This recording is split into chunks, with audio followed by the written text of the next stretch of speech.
Basically, the story of Christmas is that God became a human being. It's about the incarnation. Incarnation is a big word, fancy word. It just means that the invisible God became visible. The eternal God became temporal. The ideal, as Plato would say, the unmoved mover, the ideal became real. The incorporeal became corporal. The invisible God became visible. The divine took up a human nature. The absolute became particular. However you want to say it, whatever philosophy you want to use, God became a human being. That's the incarnation. That's what incarnation means, which sometimes we forget that a lot of religions talk about incarnation. It's not that Christianity is unique in saying that God became a human being. There's a lot of religions for which that's just pretty normal. I don't know if you know this, but one of the things that have happened recently when in Abilene's a refugee town, and here lately there's been a great influx of Nepali refugees, and we have ministries to that demographic in our community. But if you're here tonight and you're a Hindu, for example, then for you it's no big deal to say that God became a human being. It's just kind of like saying, I popped a bag of popcorn last night. God's become human beings all the time in Hinduism. Krishna became a God. I remember the first time I tried to witness to a Hindu person.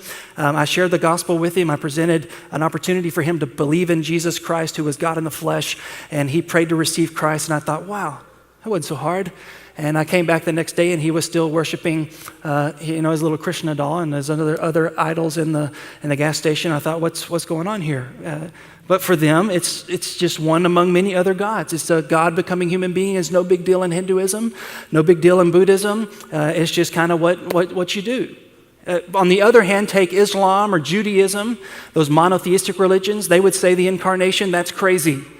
No one would, in their right mind, could think that God could become a human being. Especially in Islamic religion, they would call it an anathema. They think it's literally blasphemous for you to think that Jesus Christ is God and that God could actually use the bathroom. That's crazy talk. That's just wild.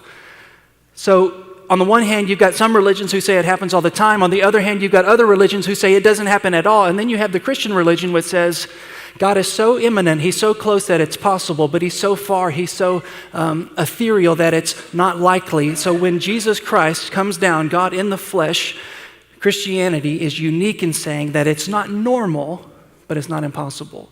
And when it happens in Jesus Christ, it is so powerful. It is so universe altering. It is so paradigm shifting that the world should pay attention. That God would become a man. That's the incarnation. That's the story of Christmas. And